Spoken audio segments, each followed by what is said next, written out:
Okay. So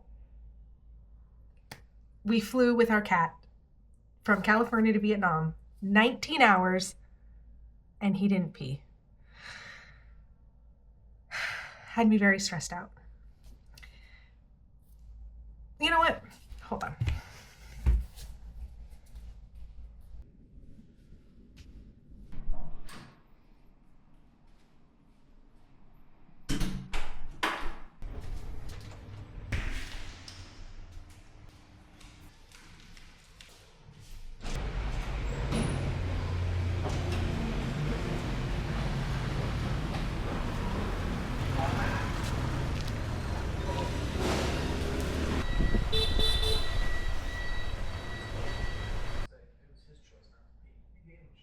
That's true.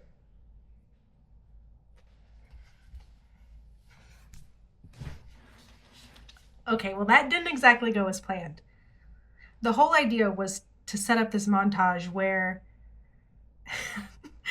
I left the apartment, went to get a Vietnamese coffee, came back and sat down with you and said, okay, I'm ready. Change of plans. We did go out to get coffee, and then we made a friend, which is so Vietnam that I couldn't even then grab a coffee because it was just too perfect. We sat down and had like a 4-hour chat with somebody from Australia. They actually live right down the hallway from us, and they had seen us and said, oh, you look familiar, and struck up a conversation, and then we chatted for 4 hours. So the montage, the ending is just me with Mango, because I then just came home and grabbed some mango. I guess this is how I'll tell you about how we brought our cat to Vietnam. If you're new here, hi, we're Cassie and Andrew, and we recently packed up our entire lives and moved all the way to Vietnam. And of course, we brought our cat Diesel, because honestly, there was no way we were leaving him behind. Diesel spent the first couple years of his life with our dog Goose. They were best friends. And when we lost Goose, Diesel took it pretty hard. So when we started talking about moving to Vietnam, there was never really a question whether Diesel was coming with us. If we were going on this adventure, he was going to go too. And I like to think that Goose would have wanted it that way. So this one's for you, Goose. This journey is messy and it's funny, and we have absolutely no idea what we're doing half the time. So make sure you subscribe, because we're figuring this whole thing out as we go. But around here, recess never ends. So I'm not even sure where to begin because it was quite a journey. But we took him to the vet and we did a health certificate, which was 10 days before we left for our trip. They just had to make sure he wasn't sick or anything. So we just took him to the vet. And while we were at the vet, very important, we asked if they had anti-nausea medication, because like a couple weeks prior to this appointment, we took him in the car to San Francisco and he threw up in my hands. So anti-nausea medication was going to be very important. We flew Korean Air, and they actually don't allow you to sedate your animal during the flight. So we were really, really nervous about that, but he did phenomenally. But that's also because we spent a lot of time crate training him in the months leading up to our trip, because he was going to be in his crate for 19 hours and he was not a fan of his crate before. So we took a lot of time to try to make him comfortable in the crate. And that meant feeding him in like treats in his crate and closing the crate for a couple minutes and then letting him out so he knew he wasn't trapped in there. So we spent a lot of time crate training, and it totally paid off because I didn't sleep a wink on the flight because I was so nervous about Diesel, and I kept checking on him. And Andrew actually was able to feed him during the flight, which was crazy because I didn't think he was going to eat, but he did. And we did wet food. Actually, I'll show you what we did. Okay, so this is actually what we fed him on the flight. You want to see how much he likes it?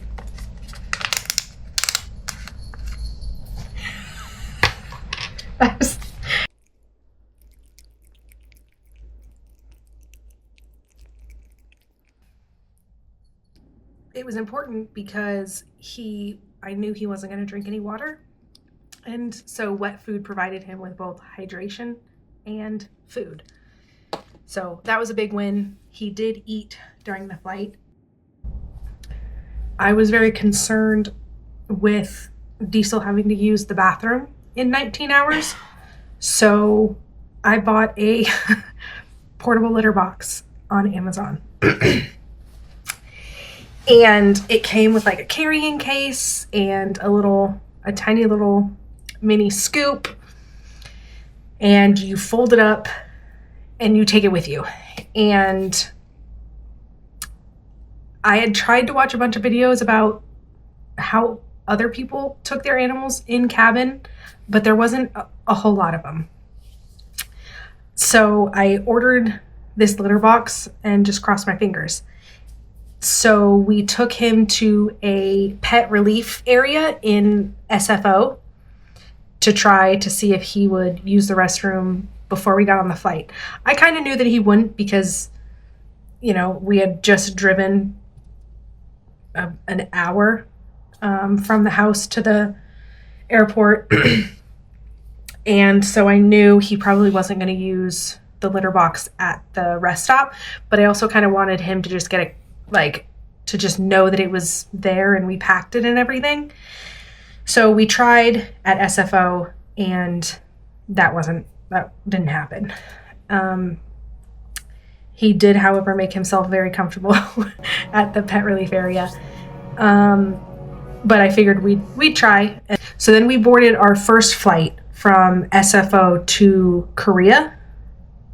And that was a 12-hour flight.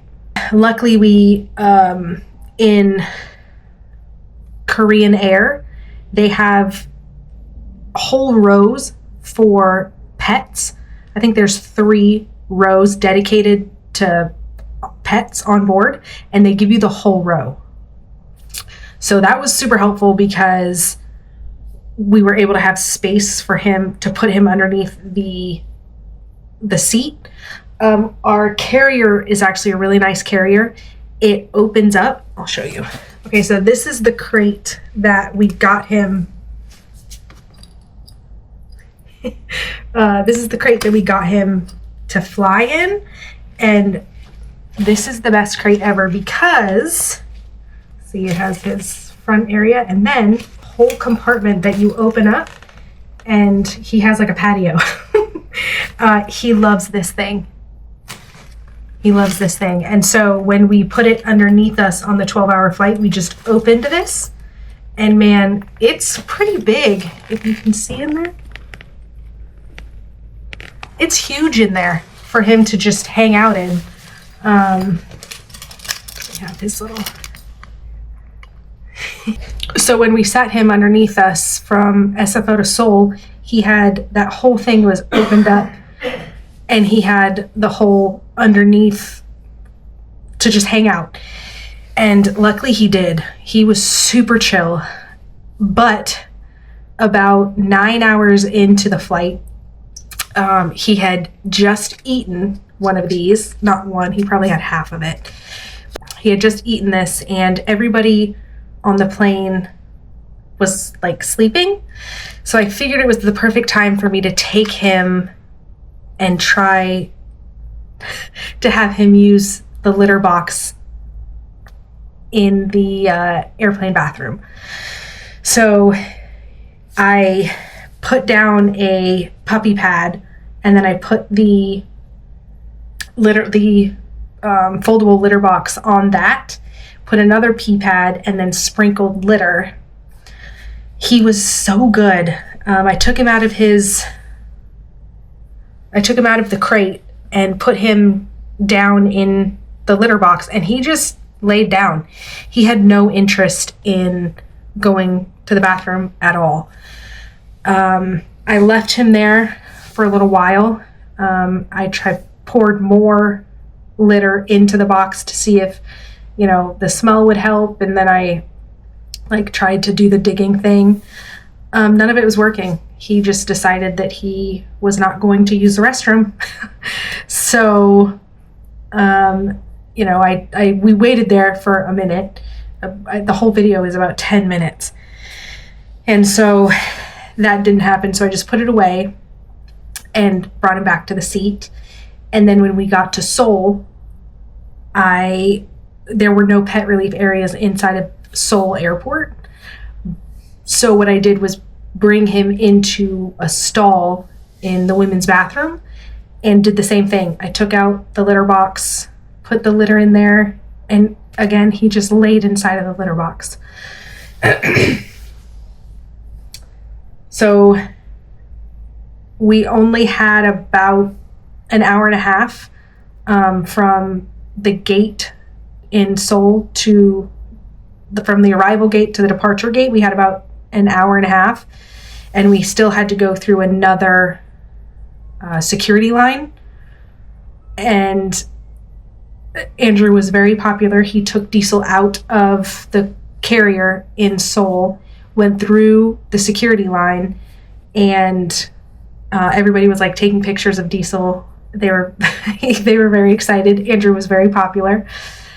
We got him through that security line, and so when we got to the departure gate, I tried again. I tried to feed him, and he just wasn't having it. He wasn't cranky. He just was unbothered.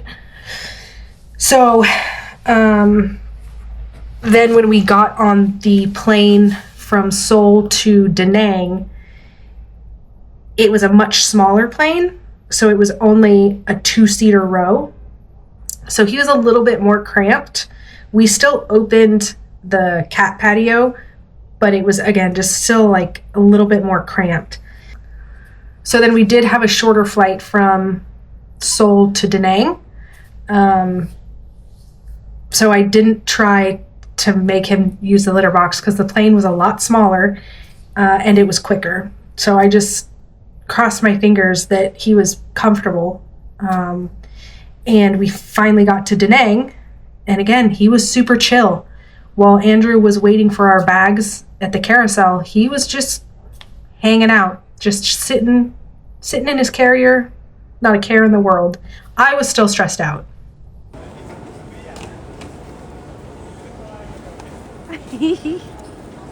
All right, let's get this boy through customs so he can go see peace.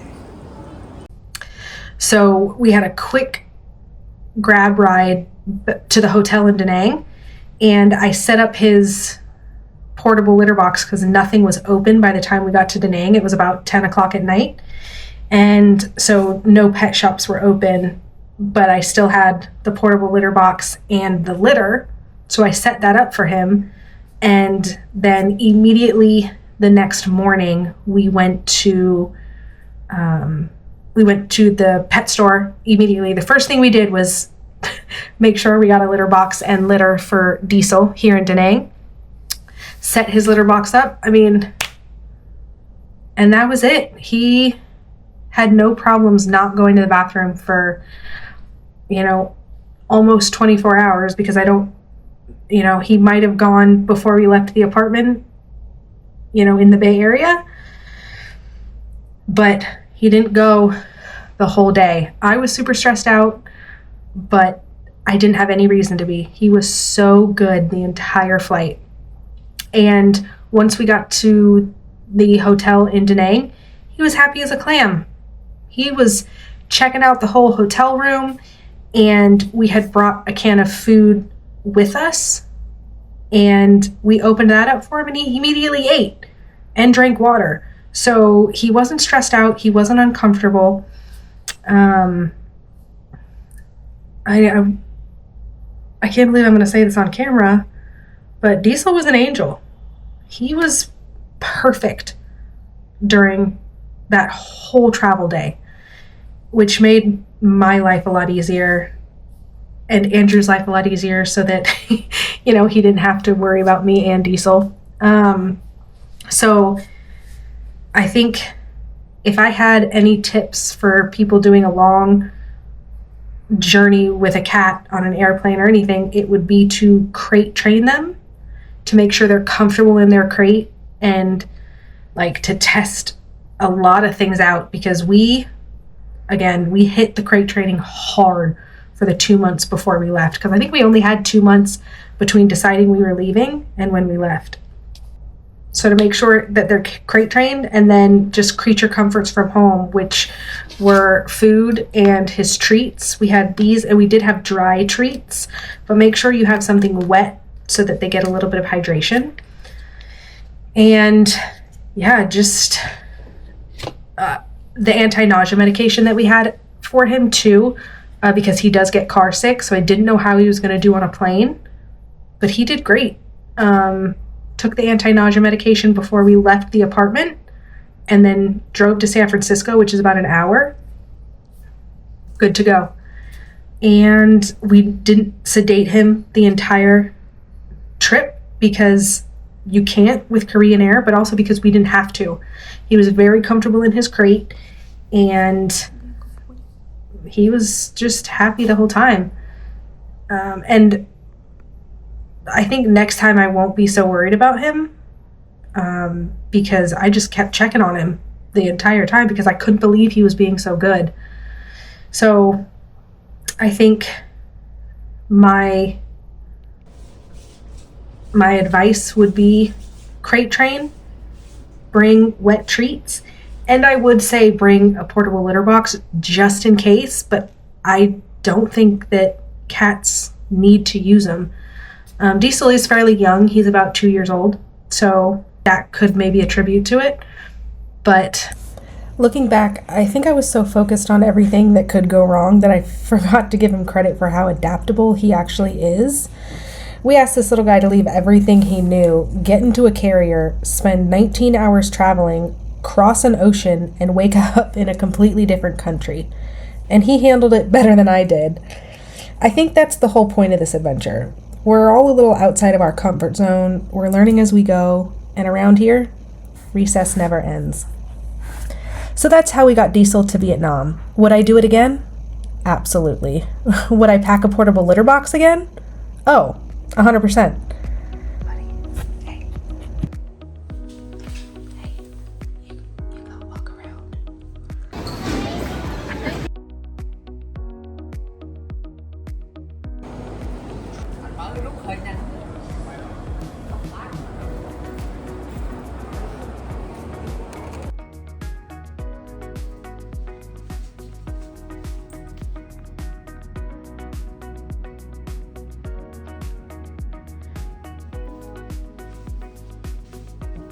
These guys in the room.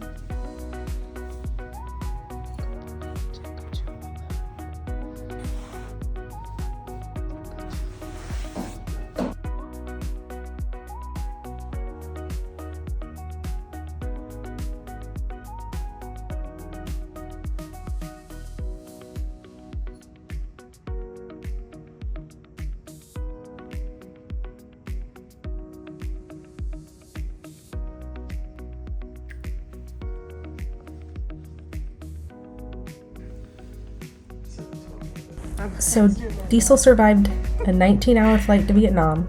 He survived the airport. He survived the hotel.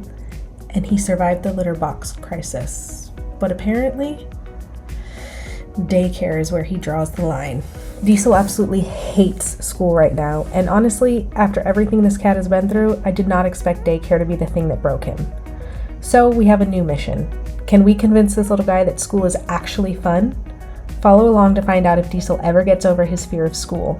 And maybe, just maybe, he learns to love it.